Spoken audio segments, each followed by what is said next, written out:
Ladies, gentlemen, non-ladies, and non-gentlemen, let's give out a little bit of free coaching today answering some of your questions. We got one here from C. Giles 9086 who says, I think I've been on maybe 2 dates from online dating in my life, and those chicks were kind of crazy, like bipolar or something. After that, I said, fuck it, cold approach only. The problem is I'm not in my 30s anymore, and if I'm honest, I don't look as good and I have gained weight.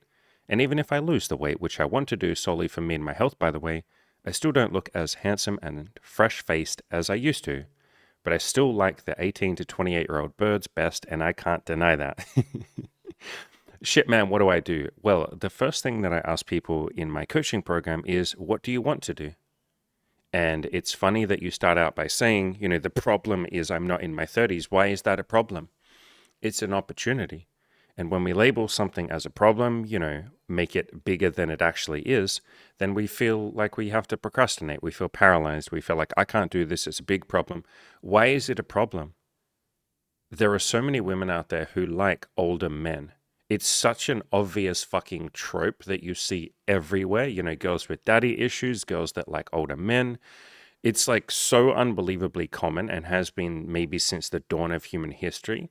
And yet, when we're that insecure older guy, we feel like there's something wrong with me. I can't go out and talk to younger women. It would be creepy. It would be weird and all of that. It's like, look around you, man. There are so many women that are into older men. Not every woman, but your mission is not to make every younger girl like you. Your mission is to go out and find the 18 to 28-year-old women that like older guys. And there are a metric fuck ton of them. I've done so much content on this.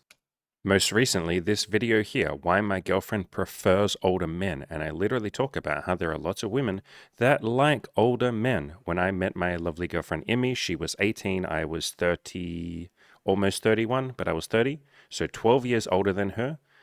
18 to 30, like 18-year-old girl and a 30-year-old man. That's a big age gap, but she prefers older guys, and she literally had her dating profile set to only look for guys older than 28, like 28 and above when she was 18.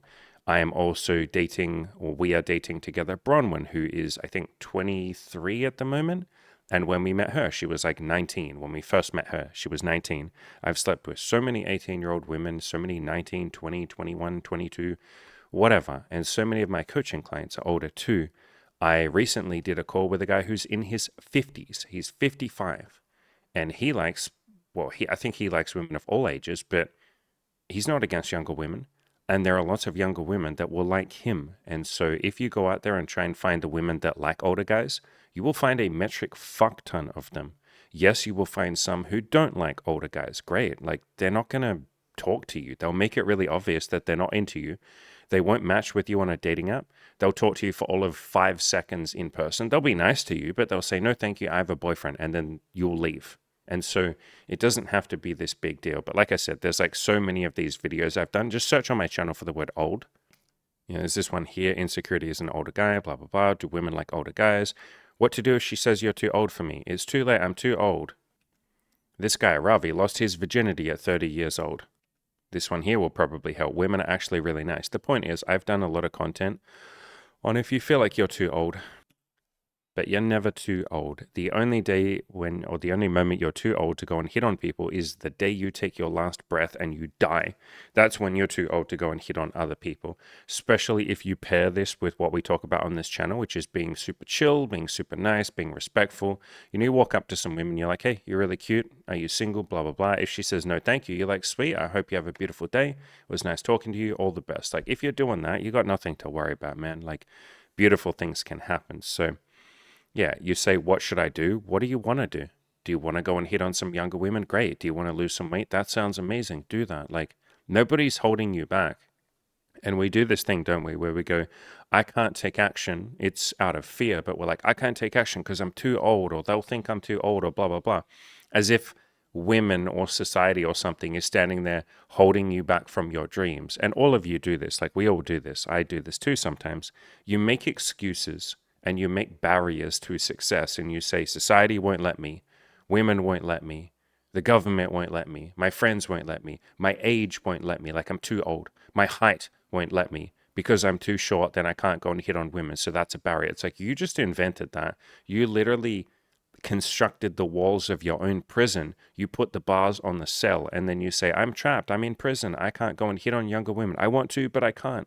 I've gained weight. I'm not as handsome as I used to be. I used to look really young and good, and now I don't look fresh-faced. Like, what the fuck are you talking about? I don't look fresh-faced. Did you just assume that every woman on the entire planet only likes fresh-faced guys? A cursory glance outside would tell you that that's not true. Some women like young, handsome, fresh-faced guys. Lots of women like older, more mature guys. Lots of women like guys who are bald. Lots of women like guys who have fucking gray in their beard.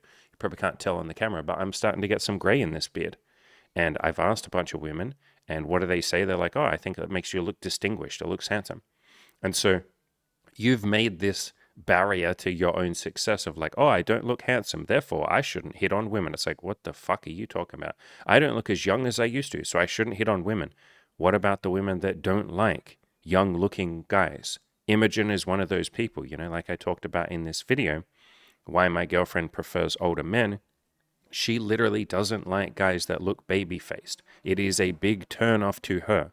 She likes guys that look a little older, that maybe have a wrinkle or two, or have some gray hair, or just look more distinguished, whatever you want to call it. And I have met so many women like that, because the women that want a young, fresh-faced looking guy wouldn't match with this. They wouldn't match with, Mr. Andy, who's starting to get some wrinkles. See, starting to get some wrinkles there, getting some lines. Look at this beard. It's getting a bit old. I got some baggage under the eyes. I don't look young and fresh-faced. Great. The women that want that won't fucking match with me. They won't give me the time of day. Beautiful. Amazing. Go talk to the women that will like you. And again, I've coached so many guys in their 30s or 40s, and I recently did that call with the guy who was 55. There are no excuses, ladies and gentlemen, or in this case, gentlemen. Go out there and talk to the people that you want to talk to, because some of those people would love to get to meet you. Some of those women are out there looking for a guy who's ballsy and courageous enough to feel the fear that you're feeling and go out there and do it anyway. There are so many 18 to 28-year-old women that would love to date a guy in his 40s or 50s or whatever age you might be, and they're missing out on meeting you. Like, you're not sharing yourself with them out of fear. Fear of what? Out of some woman saying, hey, you're not my type. Cool, great, have a nice day. I hope you find what you're looking for. Like, what bad thing happens if she's like, you're not my type, you're too old for me? You're like, okay, I hope you have a nice day. And she's like, thanks, you too. I hope you have a nice day. Great, two people just benefited. You got to be nice to each other. You got to walk up to her, give her a compliment, try and make her day a little better. She got to practice her honesty and her integrity and her boundaries by saying no to you and telling you the truth that, hey, you're too old for me, or hey, you're not really what I'm looking for, or I have a boyfriend, or whatever she might say. And so already both of you have benefited massively. Then you get to benefit her even more by saying, I hope you have a nice day. Or if she has a boyfriend, I hope you and your boyfriend are extra happy together. I hope you guys have a beautiful life. And she goes, wow, that's really nice. Thank you. Now I benefit again. You know what? I hope you, old man, she probably won't call you old man, but I hope you, old man, have a beautiful day too. And you're like, thanks, young girl. I hope you have a nice day too. Now you both benefited a whole bunch of times. So what the fuck bad thing happens if someone says no to you? If someone says you're too old for me? Other than the story that we tell about it of like, oh, I got brutally rejected. No, you fucking didn't. Someone didn't want to sleep with you, and you threw a tantrum and had a big cry about it. And that's okay. We all do that. I do that too sometimes, not as much anymore, but every now and then my beautiful big ego will want to throw a little tantrum and be like, why did this person reject me? Why did they say no to me? It's like, they didn't reject jack shit, motherfucker. They just didn't want what you were offering. You offered them something and they said, no, thank you. I'm not interested. That's it. If anything, they gave you something. They gave you a chance to practice some fucking humility. And that's kind of what we're missing here, my man. Like, you're missing humility. Like, it might not be apparent to you, but if you were humble, you would go outside, talk to some younger women, and see what happens. But you're stuck in your ego right now, and it's that ego part of us that says, I have to do a good job. This has to go well. No women are allowed to reject me. I will only do something if there's a guarantee that it will work out for me. It's like, fuck off, man. Like, we don't get guarantees. I don't have a guarantee that this coaching thing I'm doing will work out. I have no guarantees that this coaching business will continue on 5 years from now. I have no guarantees that like more people will sign up to the coaching and I can help more people. I have no guarantees that Imogen will still be here tomorrow. I have no guarantees that my family will be alive tomorrow. There's no guarantees in life. But so often we sit there on the sidelines saying, I'm not going to take action unless I can have a guarantee. And that's kind of what you're doing here, man. You're saying, if I was young and handsome and fresh faced, then I would do this. No, you fucking wouldn't. Did you? Did you do this when you were young and handsome and fresh faced? No. So it's a load of fucking bullshit that if I was young and handsome and fresh faced, I would do this. You literally have evidence that you didn't do this. So you're full of shit.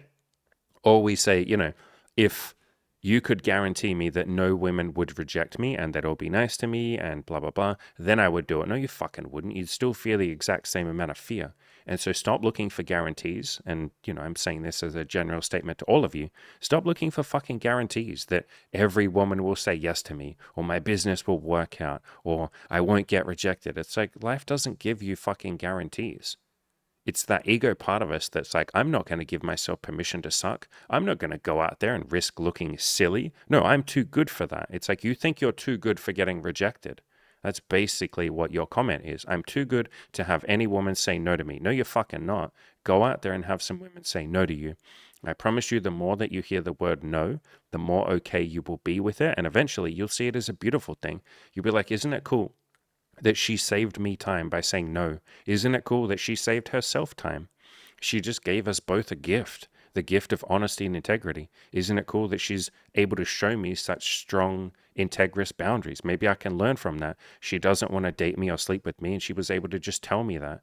She likes guys her own age, and I'm too old, and she was able to tell me that. Isn't that amazing? Like, look how fucking brave and courageous this woman is. Wow. I'm inspired by her. You give her a compliment, she feels good. Maybe she gives you one back, you feel good. You be nice to each other and you wish each other a good day. Nothing but beautiful things happen if you go out there and get some no's. But so many of you are so terrified of the word no. It's like you built this big fucking mountain out of a molehill. It's just two letters, N-O. It's not scary, but we live our entire life in fear of the word fucking no. Go out there and get some no's, and what you will find happens is nothing.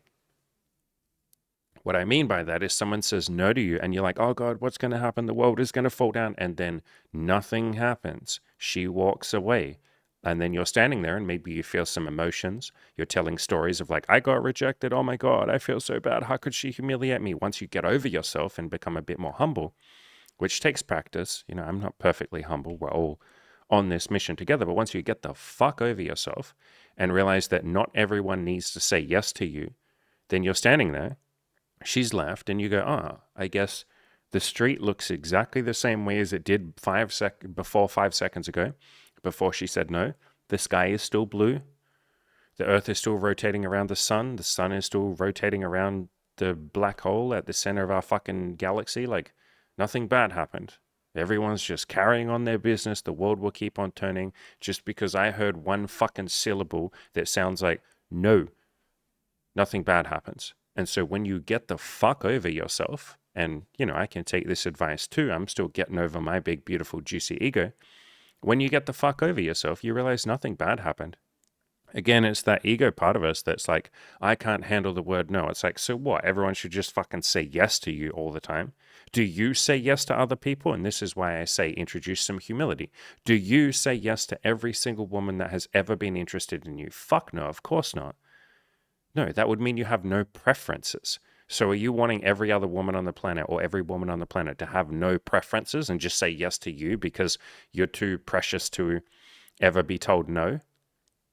Some goddamn humility and some goddamn resilience. And I'm not having a go at you, my friend. This is something that we can all learn from, including me. A little bit more humility and realizing that if someone says no, nothing bad happens. And we're not entitled to a yes just because we can't handle a no. We're so sensitive of like, what if something bad happens? It's like, you're an adult male. You're an adult. Come on. Act your age.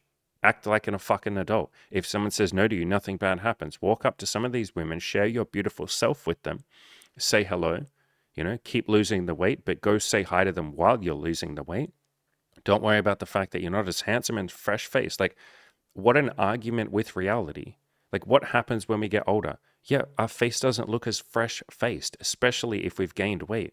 Like, you're arguing with reality and saying it should be different. Oh my God, like, it's not fair that it's like this. It's like, motherfucker, what do you think aging is? What do you think time is. Like, we're arguing with reality, we're arguing with time, we're arguing with all of these basic fundamental truths. As you get older, you might look less fresh faced. Cool. What the fuck does that have to do with you reaching down, grabbing your balls, feeling that beautiful fucking testosterone and masculinity, and then going the fuck outside and talking to a woman? What does having a fresh face have to do with that? When you had a handsome, fresh face, you still didn't go out there and do it. So it's not that, is it? I'm sure when you were skinnier, you weren't going out there and talking to a ton of women, were you? So it has nothing to do with that. Look at the cute little excuses that we make. I do the same shit. I'm right there with you, brother. I make these cute, adorable, limiting beliefs. I've just gotten pretty decent at ignoring them or laughing at them and being like, huh, that's funny that I think I have to be perfect to take action. Like, what the fuck is that?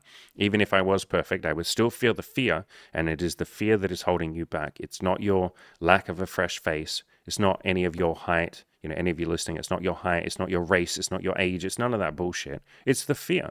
So feel the fear and then go take a little baby step. And you could start by just going outside and smiling at a few younger women and seeing how that goes. And then start saying hello to a couple of them, give them a compliment, and then walk away. And then from there, start building up and eventually just say, hey, like, you're really cute. Are you single? And that will give them an out. If they're not interested in you, they can just say, no, I'm not single. And you go, sweet, beautiful. I hope you have a good day. And she'll go, thank you, you too. And then you go talk to the next girl. But go out there, share yourself with some women. If you feel like you're not good enough to do that, write a list of 50 things about yourself that are likable or lovable. If you're saying, I feel like I've gained weight and I'm not handsome and I'm not fresh-faced, cool. Like, I don't give a fuck. By that, what I mean is, I don't give a fuck about your flaws. Just work on them and improve them. I am here to hear about your strengths or your victories or your wins. Like, we're not here to play to lose and focus on the negatives or like, oh, I'm not as handsome as I used to be. Cool. I don't give a fuck. Tell me about you. Like, imagine if you went on a date and the person, or you're in a job interview and they're like, tell me about you. And you're like, well, I'm not as handsome as I used to be. And I've gained weight lately. They're like, what the fuck? I don't care about that. Tell me the positives. Like, do I really have to specify that I want to hear the positives? So the same thing here. If we're talking about dating, why are you sharing your fucking negatives? Yeah, work on them, improve them. But I want to hear a list of 50 things about you that are amazing, because that is the shit that you share with the people that you're hitting on or going on dates with. Again, people on dates don't want to hear about like, oh, I'm not as handsome as I used to be. You're just going to give them buyer's remorse for being on a date with you. So share the victories. Say, hey, I'm really into rock climbing, or hey, I like this, or hey, blah, blah, blah. Like, talk about the positive shit and get really clear in yourself about what those positives are. So, write 50 things about you that are likable, or 50 qualities, 50 things you have to share with people. Like 50 reasons why a younger woman would want to date you. Because so far, this is a pretty shitty marketing pitch. Like, if you said this to any woman, they're going to be like, what the fuck? Well, I don't want to date you. Like, where's your marketing pitch? And I don't mean you market and lie to people, but like, get clear about the reasons someone would date you. Because so far, all I know about you is that you are judgmental of girls that you met on online dating, which is okay. Lots of people are judgmental. You're courageous. So there's that. You're courageous enough to go and approach, although it's not clear that you've even approached. So you're courageous for at least sharing this. So we know you're crazy. You're courageous. Sorry. You're judgmental about girls that you've called crazy, that you've gained weight. You don't look as good as you used to. You're not as handsome, and you're not fresh faced, and you're scared. And you're asking me to tell you what to do. So you're not even living your own sort of life on your terms. You're asking someone else to do it. That's all I know about you. And that's not a great marketing pitch, man. Like, why would someone date that? Why would someone date you if that's what you have to offer? And the point is, there is a lot more to you than just that. And so I'm saying, get clear about that. Like, there's probably a million reasons why younger women would date you, but get clear about that.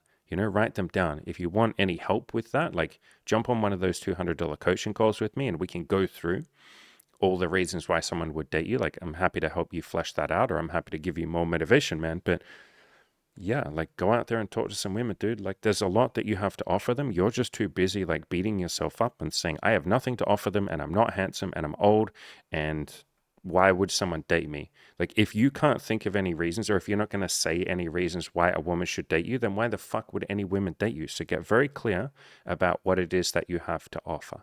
But good job sharing all of this, I went a little hard and gave you some tough love, but good job sharing all of this, man. And go out there and talk to some women. If you want my help with this, like I said, just pay me $200 and I'll do a coaching call with you and we'll kick your ass into gear, man. But go share yourself. All right, this next comment made me kind of laugh a little bit. Chris Blackwell, 1792, says, such an interesting video. I agree on so many points, so many reference points of triggering on a personal level for me, especially about the male boring fashion. Yeah. Why do all the women get all the cool design and printed pattern, which makes the clothes stand out and add interest to how you design project yourself and your image? One who doesn't mind being out of the conventional box. Yeah, I think it's like a pretty safe statement to say, like, most female fashion is pretty fucking interesting. Like, walk into any female clothing store and they're pretty interesting. Like, there's a lot to choose from, not just the shape and the design of the clothing, but the patterns, the colors, and all of that. And then, generally speaking, most male fashion is a little bit boring, but there's plenty of exceptions to that, man. It's just that you got to look a little bit more outside the box. Like, don't just walk into any average store. Like, go somewhere where they have interesting prints or interesting designs or something like that, and think a little bit more about the style and the vibe that you're trying to get across. And this is something that's like we do a lot in the coaching program, because one of the coaches in the program is Cam, as you all know, and he's like the fashion style consultant guru. And so a lot of guys come to the coaching group and he will help them like overhaul their fashion and their style. And yeah, it does require a little bit of like effort or thinking. Like, for any woman, if you said dress a little bit better, it's like just go to any fucking female clothing store and just pick basically anything that looks cute or pretty or feminine or sexy or any of these things. And like, yeah, it's not that difficult to find some good shit. Whereas with a guy, you got to look a little deeper. So there's plenty of cool, interesting shit out there, man. And honestly, what I usually tell people, like, if you're not a coaching, if you're a coaching client, we'd just help you with this shit. But if you're not, just Google the word men's style, honestly, and then just start looking through and just like go through Google, go through Instagram is really fucking good for this. There's a few YouTubers that cover, 2025 and latest fashion and style, but like, men can look pretty good. It's just that we got to put some fucking effort in. You got to layer things like with a jacket here. And yes, you could say this isn't as amazing and out there as women's fashion, but there's still some like cool shit out there, man. Like, I find this style like really fucking cool, almost that like urban street style, like fuckboy style, you might call it. Like, I really like that kind of style. You could get some like nice fitted shirts. You can dress like a pimp like this. Like, there is a lot of interesting men's style out there. So I wouldn't get too caught up in like, oh, it's not fair. Like, women can look cool, men can too. It's just that you got to put a little bit more effort in. You're probably not going to walk into an average clothing store as a man and find something decent. Like, you have to shop around a little bit, or just Google it and buy some shit online, or in stores like Zara and H&M. They have some decent stuff. And near me, like, this is literally basically next to my house, there's this shopping center, and it's only in my area. I'm not telling any of you to buy from this. You could buy it from online, but I'm just showing you examples of some decent stuff. So they have like just normal shirts. These just look like normal shirts, but they also have some pretty like interesting, I guess, progressively more out there designs that I really like. Some decent shirts with like decent patterns and shit on them. And it's one of my favorite stores because they start getting like pretty out there and pretty wild. Like, you can't say this shit's not interesting. Like, this is cool. I'd wear this shit. I actually have one of their shirts and I have a pair of their shoes. They're quite expensive. They're quite pricey. They're like, what would that be? Like 130 US dollars, but they're decent, man. So I guess I'm just trying to show you there are examples of like cool shit out there. It's just that you have to, yes, like look a lot deeper than women do. But yeah, your comment did make me giggle because you are right to an extent. You do have to look a lot harder to find decent clothes as a guy, but there's plenty of shit out there. So yeah, like I said, if you or any of you listening want like actual tailored fashion advice, the coaching program is probably the place to go. Like I said, you get access to Cam and all of that. Otherwise, just do some Googling, like look for some decent clothes, put yourself out there. It takes a little bit more research than for women, but there are good clothes out there, man. You can dress better. All right, so this comment comes from a video I did about one of those stories where, lots of us as guys have women that make a move on us or make it really obvious that they like us, but maybe we're inexperienced or nervous or afraid or whatever, and we don't take that opportunity. We don't capitalize on that opportunity. And then we tell a story of like, why am I lonely? Why am I an incel? Why am I a virgin? Why do no women like me? I'm never getting any women, any sex, any relationships. It's not fair.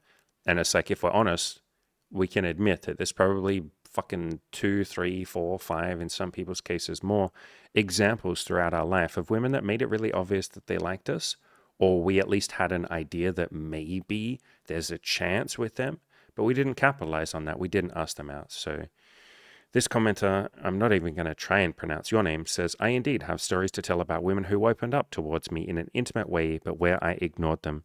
Yeah, and probably broke some of their hearts in the process. We all have these stories. First of all, they were not aware that I suffer from social phobia. Secondly, back then, for many years, I was in love with a different woman from a different country who never replied to my love letters. Very painful time. And yeah, it's funny how we trap ourselves in the friend zone, or we have like unrequited love, which is where we love someone and they maybe don't love us back. And then we feel all that pain. We trap ourselves and we will blame it on the situation, or sometimes we blame the other person. We say, if they would just love me back, or if they would just tell me whether or not they're interested. But it's like, we're the ones that trapped ourselves. You probably know that already. But yeah, as for your statement of they were not aware that I suffer from social phobia, so is it their job to know that? Or is it your job to work on it, or your job to share it? And a lot of the time we make these things into big deals and we say, I suffer from social phobia. No, you're probably just shy.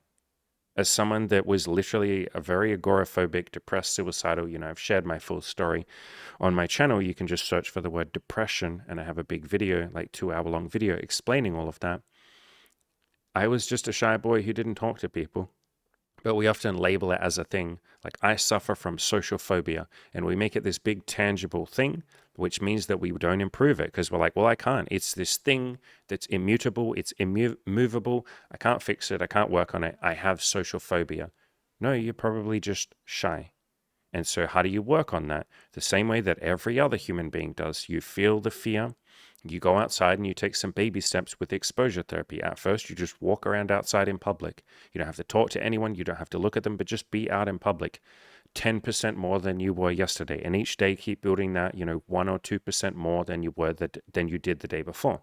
Eventually, start giving some compliments to people. Or if you can't do that, start smiling at people. If you can't do that, start making eye contact with people. If that's terrifying for you, think about making eye contact with people, and you slowly work up the courage to be able to do this thing. But it's the same way that everyone else deals with it. But if we say I have this thing, like I have ADHD, or I have social phobia, or I'm an introvert, or I suffer from XYZ, or I'm autistic, whatever it is, we label that thing and then we kind of give up. We say, well, there's nothing I can do about it.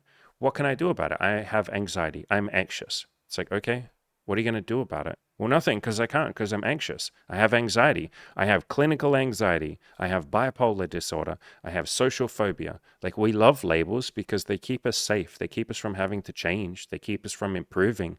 They're very comforting. And we get to blame that label on all of our woes. We get to say, like, the reason why, like in your case, I'm lonely and I don't have the women that I want and I went through this painful time is because of my social phobia. No, it's because you didn't talk to the women. No, it's my social phobia. No, it's because all these women came onto you, but you ignored them. It's got nothing to do with your social phobia. Your social phobia might be an extra challenge, or it might be playing on hard mode. Great, get to work.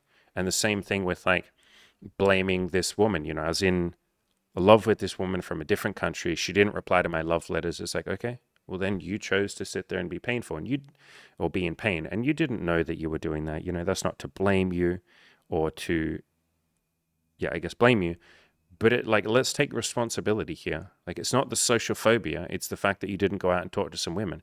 Again, you might have social phobia, or you might be suffering from some social phobia. Cool. Take baby steps. Do smaller. Like, you might not be able to right now go out to a bar and talk to like 10 fucking women. Yeah, that might be impossible for you. Great. Go walk around outside thinking about doing that. Same with any of you listening right now who feel like you have really strong, social anxiety or approach anxiety. And you're like, I can't talk to women. I'm scared. I can't do that. Great. What can you do? Like, we're often so focused on what we can't do. I can't capitalize on my opportunities because I have social phobia. I can't hit on women because I'm nervous. I can't do this. I don't give a fuck what you can't do. What can you do? We're so used to putting barriers in our way that we don't even stop and think, is there something I can do? Can I still take action? We're like, I can't take any action. I give up. I'm socially anxious. I have social phobia. There's nothing that can be done. Okay, but then nothing in your life will change.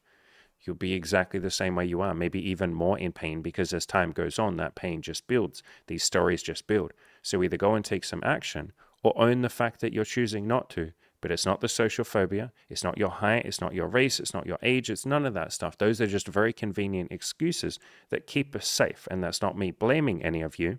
You don't even know why you're doing it. Kind of like in the Christian Bible when Jesus was on the cross and he said, "Forgive them, Father, they know not what they do." I can say the same with all of you. You don't know what you're doing. Like, you literally don't realize that it is these labels that are keeping you from going and taking action. You don't realize that your limiting beliefs or your excuses are keeping you safe or trying to protect you. Like, you literally don't realize that. You're not self-aware about that.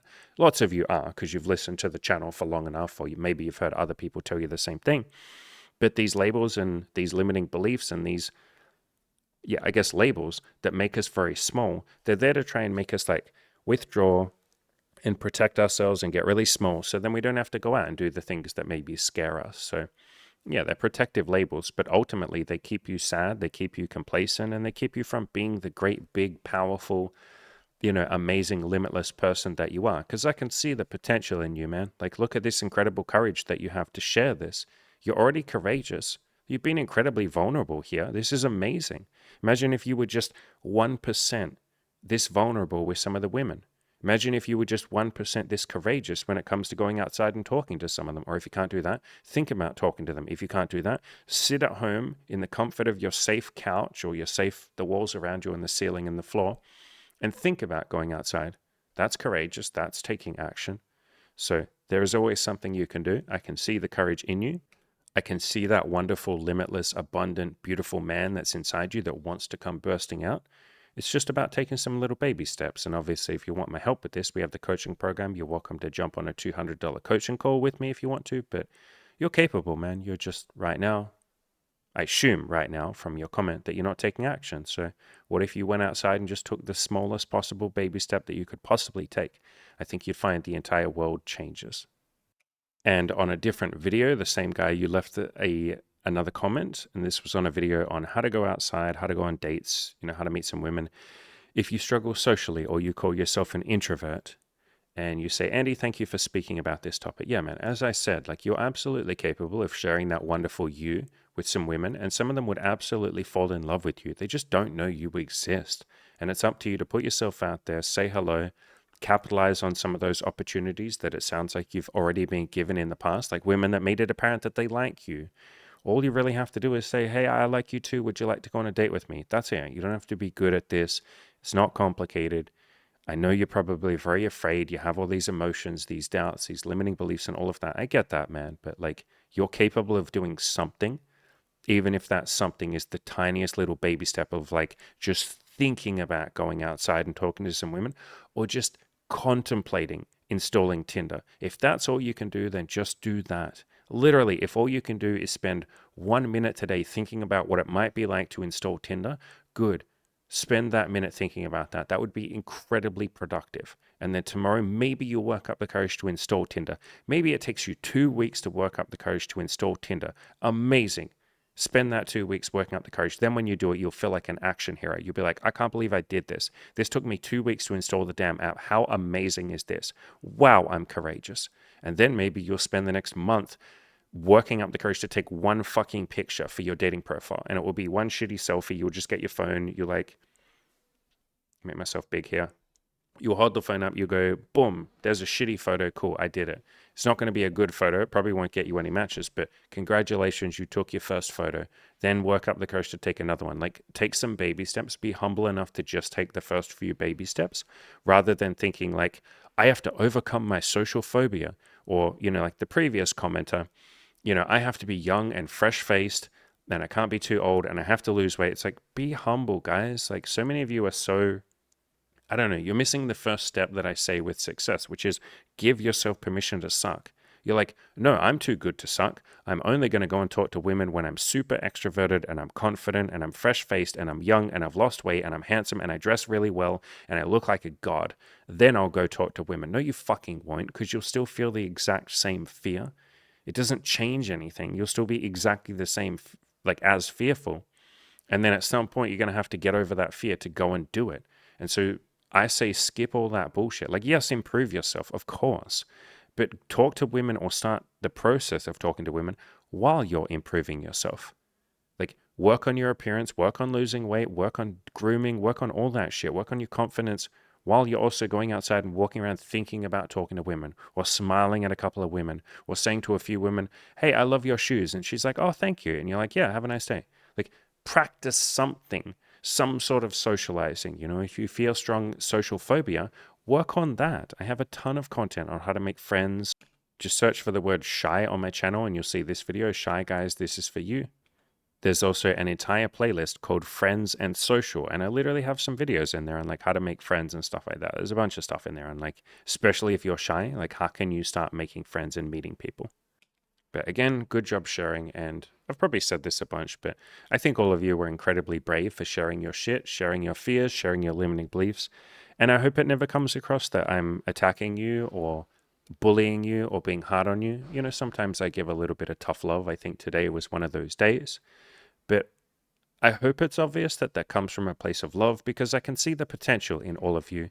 You know, if I didn't believe in you and I thought you were incapable, I wouldn't read your fucking comments out. I'd just be like, whatever, I guess you're a lost cause. And I never do that with any of you, do I? I'm here to help you. I'm here to tell you, like, you're capable because I can see the greatness in you. Most of you can't see it in yourselves, and you limit yourself with labels like I'm social phobic, or I'm anxious, or I have ADHD, or I'm old, or I'm bald, or I'm short, or I'm this. You limit yourself and put yourself in this little box, and you basically objectify yourself, and you say, all that I am is a short guy. All that I am is too old. All that I am is social phobic and I'm weird and I'm a loser and all of that. There's more to you guys and girls than that. And so I said it before, but what if you were to write a list of 50 things about you that are likable? You might start to see some of that greatness inside you. And that, by the way, is like one of the first exercises I get most of my coaching or all of my coaching clients to do. They join the program. I'm like, great, right? 50 things that are likable about you, especially the guys that struggle with a bit of confidence or struggle with self-esteem. You know, write some things that are likable about you. But good job sharing, my friend, and good job all of you sharing today. And one final one to finish us off today. I might go get some breakfast in a second, but Karen Tingle 2000 says, Andy, thank you for everything. And then the little namaste hands and then a love heart. I can't do a love heart. I'm not good at this. How do you do it? Why can I not do a love heart? Is that how you do it? Holy shit. It's really hard. Okay, guys. I promise I'm not retarded. The reason I can't do this is because my camera mirrors everything. And so my brain says go left. Oh, that's so fucked. When I go left, it goes right on the camera. And so I'm really struggling to get my fingers in the right spot. But there you go. Love heart. That was a lot harder than it needed to be. So Karen says, thank you for everything on this video, motivational video about you'll achieve your goals, I promise. And I can say thank you back to you and thank you back to all of you. All of you inspire me a hell of a lot with the courage that you show, with the amount that you put yourselves out there, with how vulnerable you are with me, with the rest of the comments. And all of you know by now, when you leave a comment, there's a tiny chance that I might read it out in a video.